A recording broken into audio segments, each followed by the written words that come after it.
এই ইলেকশনটা কিন্তু মনে রাখবেন চ্যালেঞ্জের ইলেকশন। जिस परिवार के पास मैं जा रही थी वे कह रहे थे हमें मुआवजा नहीं चाहिए। हमने अपनी पार्टी संगठन में व चुनाव में टिकट देने इंशाअल्लाह दोबारा योगी को उत्तर प्रदेश का मुख्यमंत्री नहीं बनने देंगे, नहीं बनने देंगे। कहना चाहते हैं जिन्हें पाकिस्तान प्यारा है वे पाकिस्तान में जाए। लोग कोरोना से मर रहे हैं, किसानों को कुशल दिया गया गाड़ी से। अच्छे दिन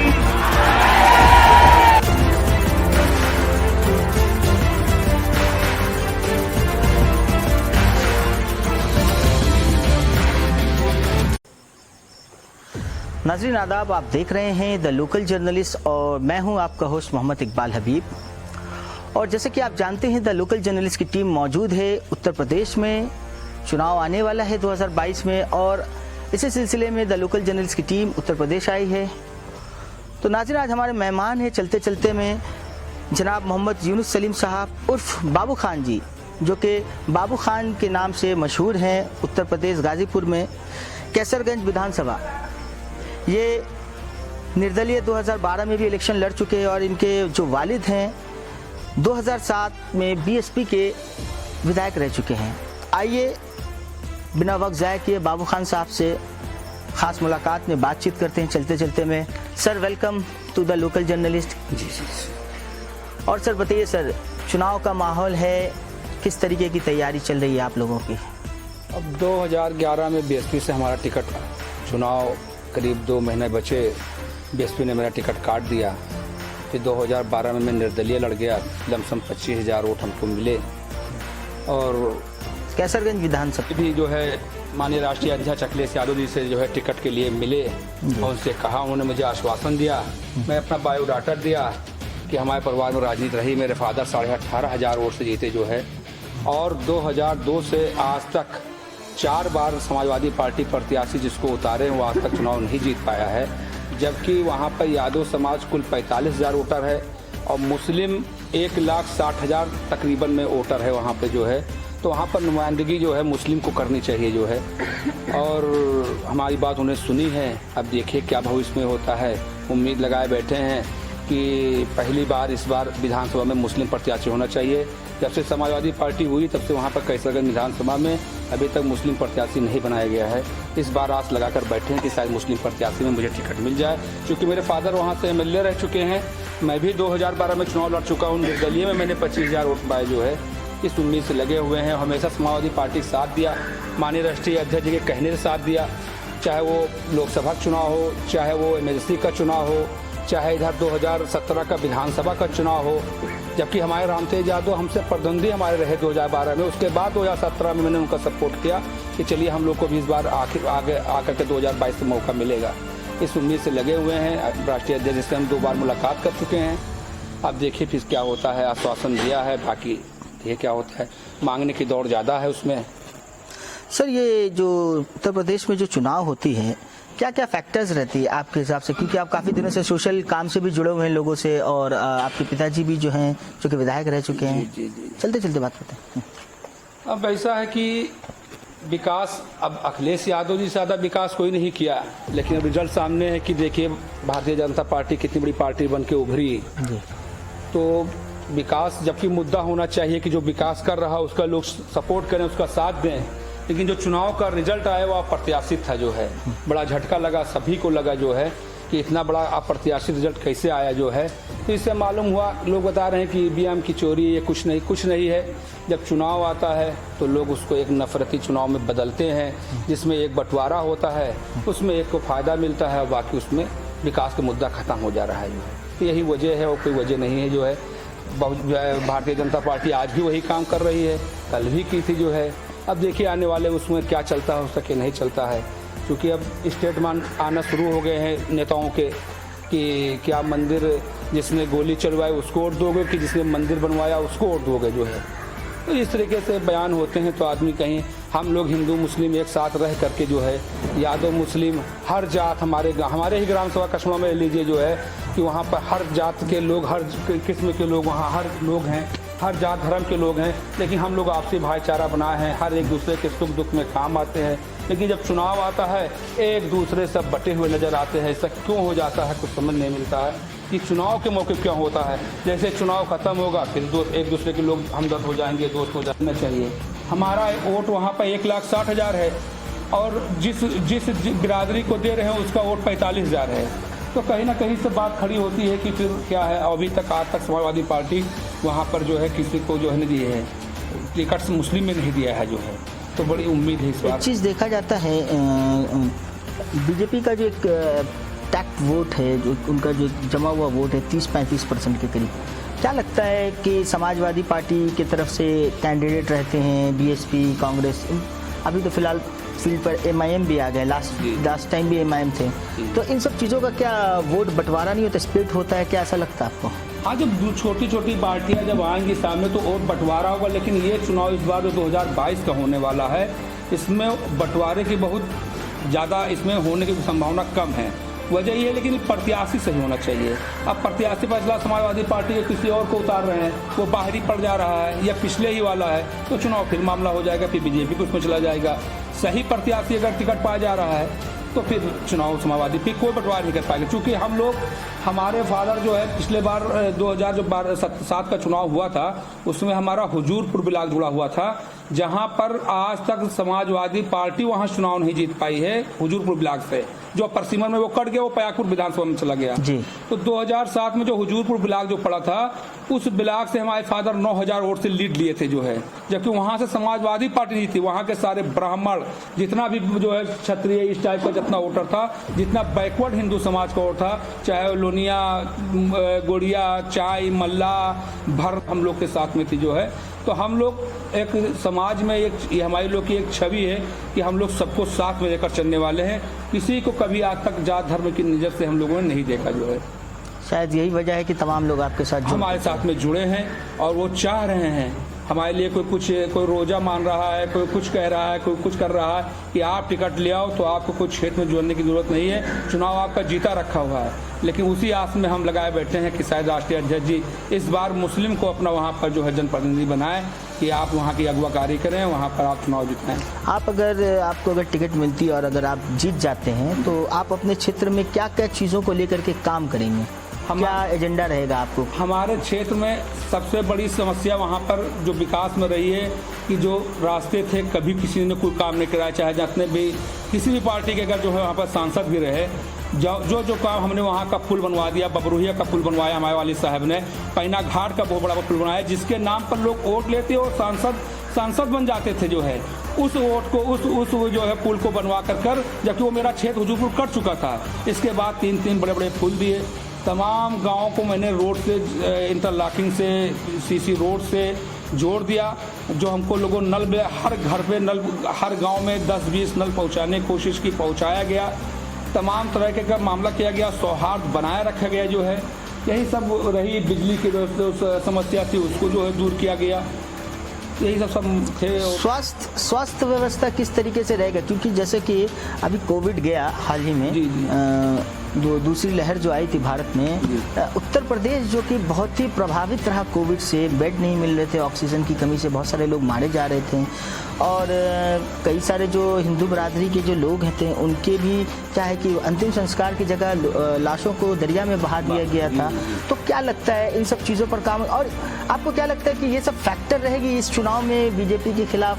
ये फैक्टर रहता है, सरकार जब तक रहती है तब तक फैक्टर, जब चुनाव होने का तो ये सारे फैक्टर वोटर ही खुद बुला देता है जो है। ये सब कोई माने ही नहीं रखते हैं कि ये क्या क्या हम लोग के साथ में गुजरा है, क्या क्या हुआ है।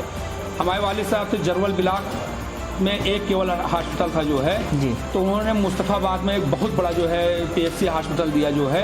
और जो आज भी उनका जो है वहाँ पर एक मौजूदा एक है, कोई भी विधायक वहाँ पर आज तक नहीं दिया है। ला करके शासन से पास करा करके मुस्तफाबाद ग्राम सभा में रोड पे जो है एक बहुत बड़ा अस्पताल दिया जो है।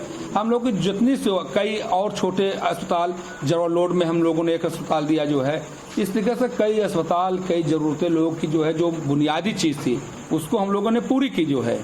लेकिन आज लोग धर्म के नाम पर, जात के नाम पर लोग बांट करके वोट लेते हैं, फिर 5 साल उनको पछता। आज देखिए महंगाई कितनी है, कितनी भ्रष्टाचार जो चरम सीमा पे है। आज ही 260 रुपए के करीब सिलेंडर का बताइए, LPG प्राइस बढ़ा। 400 रुपए सिलेंडर से ये 7 सालों में जो है बताइए 900 रुपए सिलेंडर हो गया। एक गरीब आदमी की पहुंच से बाहर हो गया। गरीब 400 रुपए सिलेंडर आज 1000 रुपए में बिक रहा है, गरीब आदमी के बाहर हो गया पहुंच से जो है। आप देख लीजिए डीजल, हम लोग किसान घर से हैं, हमारा कोई बिजनेस नहीं है, कोई ठेका नहीं है, हम लोग प्योर किसान हैं, गन्ने की खेती करते हैं। आप बताइए कि ये 100 रुपये 105 रुपये डीजल लेकर के किसान कैसे अपनी खेती सींचेगा। आज खाद नहीं मिल रही, किसान मर रहे हैं खाद के बगैर। कहाँ से हम लोग खाद लाएंगे, कहाँ से कालाबाजारी दूर होगी, कैसे दूर होगी जो है। सरकार तो कह रही थी कि एक वो बिल लाई है सरकार किसान के फेवर के लिए, किसान कृषि कानून बिल, और जो कि देखा गया बिल आने के बाद से तमाम जो किसान एक बड़े पैमाने पर आंदोलन चल रहा है, अभी भी चल रही है और उनसे बात भी नहीं हो रही है। हमारे साथ जो किसान का आंदोलन आज तक हुआ है जो है, इतना बड़ा आंदोलन कभी नहीं हुआ कि आज 9 महीना लगभग हो चुके हैं जो है, और करीब सैकड़ों किसान वहाँ मर चुके हैं, लेकिन आज तक उनका भी समस्या का हल नहीं हुआ। अगर किसान अगर इस चीज़ को समझता कि नहीं मैं ये गलत बहुत नहीं हो रहा, तो किसान अब तो बैक हो जाता। सैकड़ों लोग की वहाँ जो शहादत उसने दी है, वो शहादत जो है वो छोड़ देता वहीं पे जो है। लेकिन इसके मतलब ये जो काले कानून बने हैं, इसके मतलब किसान के लिए बहुत जहरीले साबित हो रहे हैं। इसलिए किसान आज भी वहाँ पे जान की बजाई लगाकर बैठा पड़ा हुआ है। उसका धान नहीं बिक पा रहा, उसका गेहूँ नहीं बिक पा रहा है, मार्केट ले जा रहा तो वही 2000 जो सरकार रेट रखी है वहाँ पर 1100-1200 रुपये बिक रहा है, जो उसकी लागत नहीं निकल रही खेती से जो है। अब बताइए, हम लोग का 5वां साल है, इस बार 25 रुपये कुंटल गन्ना बढ़ा है। 5 साल में कितनी महंगाई तेज बढ़ गई है, गन्ना का रेट अब 5 साल बाद बढ़ा, बताइए जो है। कौन सुनेगा हम लोग, कौन सुनने वाला है? कोई नहीं सुनने वाला है। चुनावी सब वादे हैं, वही सुनेगा जो लोकल होगा, ईमानदार होगा, सच्चा होगा, अच्छे लोग जब बैठे जो इन सब चीज़ों से जुड़े होगा वो दर्द समझेगा कि जो है क्या होता है। हम लोग के इलाके में सब धान गिर गया, पूरा लेट गया, बर्बाद हो गए। बहुत किसान ऐसे थे कि मजदूरी नहीं थी तो धान उन्होंने छोड़ दिया कि हम नहीं कटवा पाएंगे, धान उसी में दोबारा जम गया, सड़ गया जो है, मर गए। बहुत लोग भूखों मर रहे हैं, कौन नहीं करने वाला, सुनने वाला है। इसी तरीके से मामले है। हाल ही में किसानों का जो आंदोलन चल रहा था और देखा गया लखीमपुरा में कि विधायक जी के जो है मंत्री जी के बेटे जो हैं वो रौंदते हुए चले जाते हैं, और जबकि पूछा जाता तो कहते कि उन्होंने नहीं किया। फिर बाद में CCTV में वीडियो दिखाती है प्रियंका गांधी जी, तो समझ में आता है कि ऐसा घटना हुआ है। तो क्या कहेंगे, ये सब चीज़ क्या फैक्टर रहेगी इस बार चुनाव में? अच्छा, आप देख लीजिए कि बड़े बड़े नेता बैठे हुए हैं, बड़ी बड़ी जो है ऊंचे पदों बैठे हुए हैं। एक छोटे इतने बड़े हादसा हो जाता है, छोटे छोटे मामले पे ट्वीट आ जाता है। हाँ। किसी को अगर जुकाम हुआ तो उसका ट्वीट आ गया बड़े बड़े नेताओं का। लेकिन बताइए, किसान वहां पर मारे गए, गाड़ी से कुचले गए, किसी का ट्वीट नहीं आता, कोई हाल उनका नहीं पूछता है। ये किसान है, ये अन्नदाता है, ये पूरे देश को जो है अन्न पहुंचाते हैं, उनको मेहनत करते हैं, खड़ी करते हैं।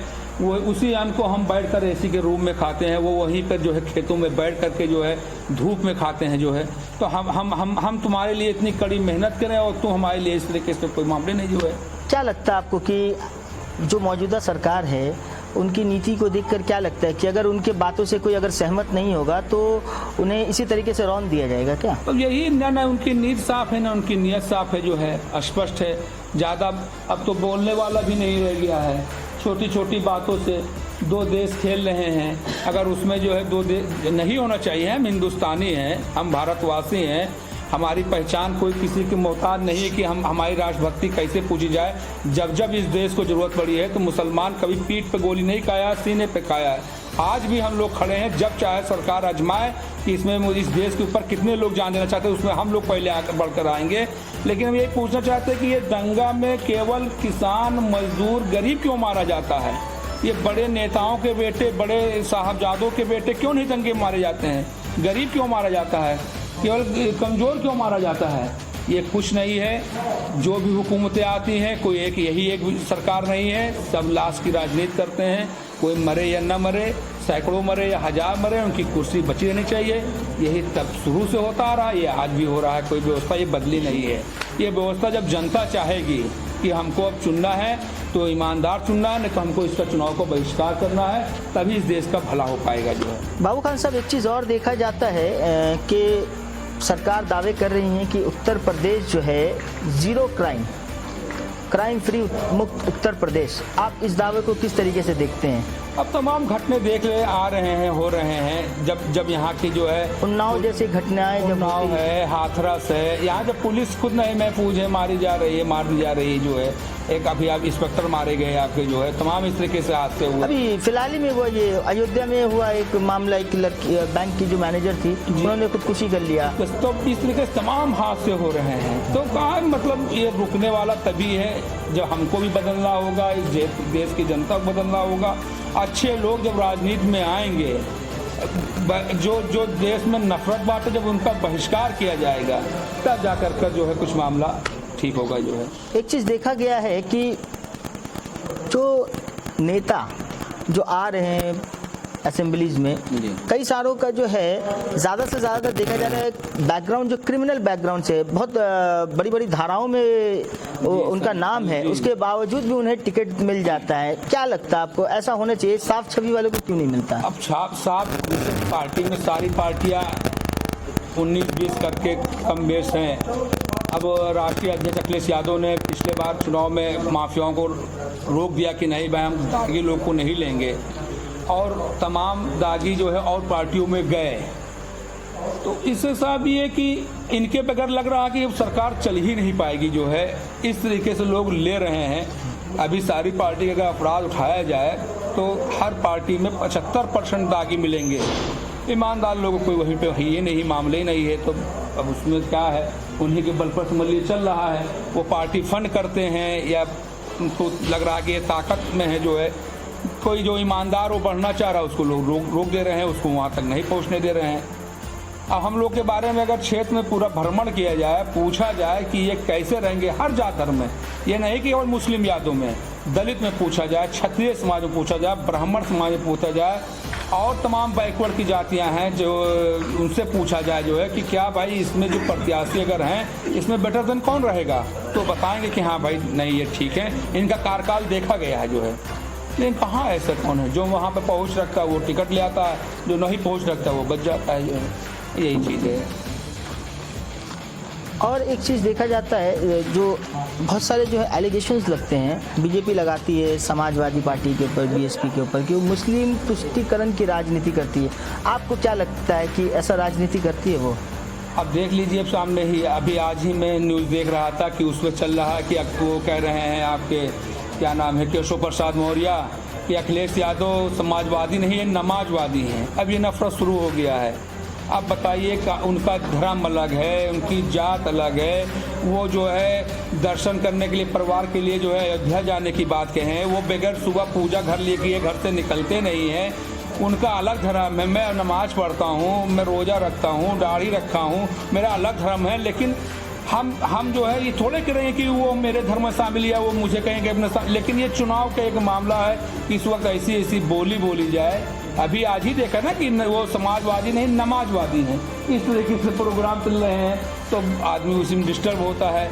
तो एक वोट को जो है बांटने के लिए है कि तो क्या एक दूसरे के धर्म को रिस्पेक्ट देना और उन्हें सपोर्ट करना, क्या इससे क्या धर्म चला जाता है क्या, या कोई मुस्लिम हो जाता है या हिंदू हो जाता है? ऐसा क्या लगता है? संविधान तो सब तमाम लोगों को अपने अपने मजहब को प्रैक्टिस करने की इजाजत देती है। रिस्पेक्ट करने से और सम्मान बढ़ता है उस जो धर्म को फॉलो करता है। जैसे मैं इस्लाम धर्म को फॉलो करता हूँ, अगर हम किसी हिंदू समाज के धर्म को जो है रिस्पेक्ट कर रहे हैं तो मेरा इस्लाम धर्म की ओर निखार आएगी जो है, और उसमें जो है खूबसूरती आएगी जो है, ना कि जो है उसमें कोई गलत होगा जो है। लेकिन अगर इस तरीके से अगर बोलेंगे तो जो वोट का जो बंटवारा होगा उसी को उनको फायदा मिलेगा, इसलिए वो ऐसी बात बोल रहे हैं। इस पे तो नोटिस करना चाहिए जो है, चुनाव आयोग करना चाहिए। लेकिन अब चुनाव आयोग भी कहाँ कुछ बोल रहा है, सब अपने अपने जगह पे खामोश है जो है। अब सब हुकूमत के रहकर बनकर रह गए हैं जो है, जबकि इस पर आवाज़ होनी चाहिए कि इस वक्त चुनाव के मौके पे जो है इस तरीके से भाषा का प्रयोग नहीं होना चाहिए। अब इतनी गंदी भाषा की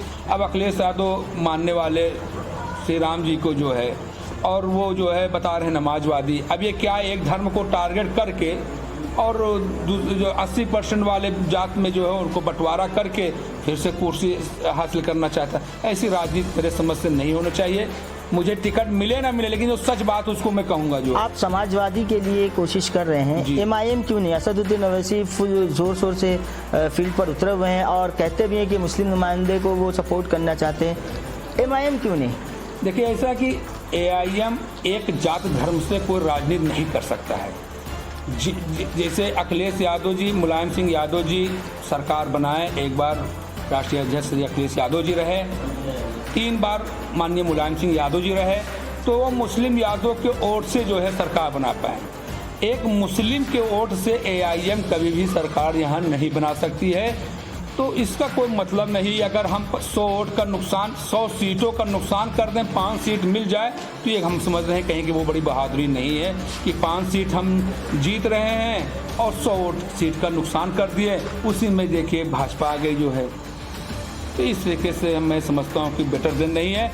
हाँ, अगर ये जैसे बता रहे हैं अगर दलित मुस्लिम का गठजोड़ हो जाए तब तो एक बार समझा जा सकता है कि पार्टी को स्टैंड करेगी, लेकिन हमको तो नहीं दिख रहा है। क्या लगता है MIM के आने से बीजेपी को फायदा होगा तुष्टीकरण को लेकर के? अब अगर मुस्लिम बटेगा तो जरूर फायदा पहुंचेगा जो है, अगर मुस्लिम समझदारी करेगा तो बिल्कुल नहीं फायदा हो पाएगा जो है।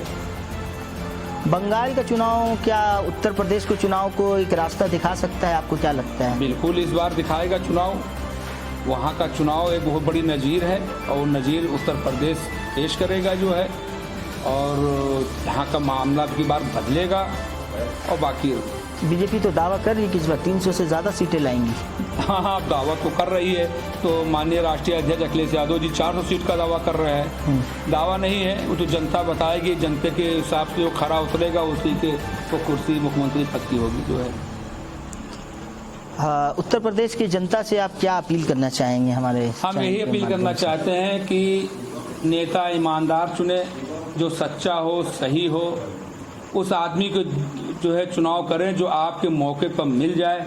बाहरी अगर कोई प्रत्याशी चुनाव लड़ने के लिए आता तो उसको आप लोग नकारें, नहीं अगर वो बाहरी आ जाएगा तो बाहर का ही होकर रह जाएगा, फिर तुम्हारे यहाँ लौट के वो क्षेत्र में नहीं आएगा।